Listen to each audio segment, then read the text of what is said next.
So, good day each and everyone. Today we discuss the teachers in the community, teachers' ethical and professional behavior.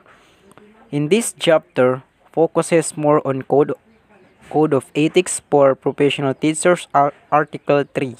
When we say code of ethics, it is a set of guidelines wherein an appropriate behavior was being reiterated in order for the teachers to conduct themselves properly in the workplace, most especially in dealing with their colleges, student, and indifferent individual in the community.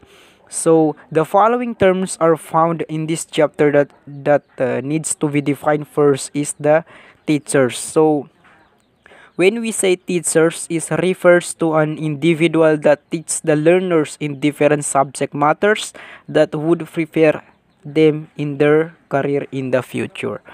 The next is the community is the best defined as a group of people who regardless of their backgrounds but still they manage to accept their differences for they have one goal in common. So for example is school because it is an institution wherein a different group of students despite in differences of religions background but still they manage to accept their differences for they have one goal in common and that is to study.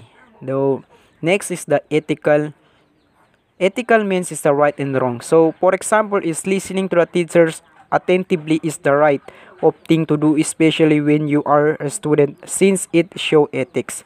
Next is the behavior. So when we say behavior, it refers to the way an individual act or conduct himself, herself towards the others. So for example, is as a student, you must conduct yourself properly towards your teacher by means of showing respect.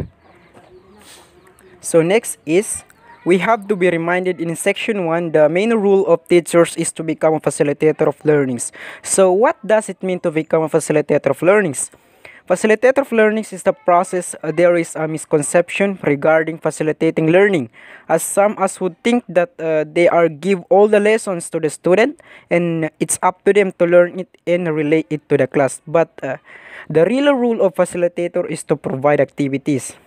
In additional, facilitator is we guide all our students in every step of the way towards learning. Likewise, part of facilitating learning is to ensure that our environment is conducive for the learning process. So next is the section 2. It was already discussed before. Teacher should act as a community leaders when needed. This will be truly discussed as we go further to the next section. So section 3. It states that every teacher is to recognize in the society as someone who has the highest integrity and for that we are expected to behave with dignity at all times. This would mean that you have to throw away all the biases that you had as you have to appear dignified at all times even if you are not inside the classroom but everywhere you go since you are a teacher and someone might recognize you and you have to behave with integrity at all times. In section number 4 it states that every teacher should have a sympathetic attitude to the community where he lives. This means that he has to sensitive and up to the needs of the community. In cases, advice or any contributions that he may give is needed everywhere teachers is also expected to refrain from disparaging the community. This means that he should not speak anything uh, negative about the community where he lives or anything that will discredit people or who are living in the community where he belongs. In section number 5, teachers remind that the community is a part of the stakeholders. Thus, all of the activities, accomplishment, and the problems of the peoples should also be informed to the community where he belongs.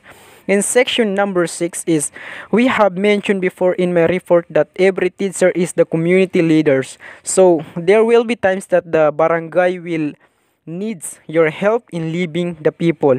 Your help might be needed when if comes to some difficult situations like a disaster or crisis. At the same time, when there are activities in the community which involve the youth. This is also related to the section 2 that we have discussed as earlier. So in section number 7, it states that every teacher should maintain a good relationship with all the government officials of the community, within the barangay and within the local government. This in order for them to take care of the welfare of the Filipino and work hand in the regarding the needs of the student and the community. In section number 8, that every teacher has the right to exercise his own religion. He has the freedom of choice to join any church that he want and exercise any form of worship that he want, as long as he will not proselyte others. So, proselyte means is ito yung ina-attract natin or pinipilit natin ang isang tao na sumama sa pinaniniwalaan natin. Ang ibig sabihin, kung ang isang tao ay may sariling paniniwala, ay wag nating ipilit na sumama sa ating paniniwala, no? In short, respect natin kung ano ang kanilang paniniwala. Once again, this is Majid Data Hajnor from VS Ed Math 2A. Thank you for listening.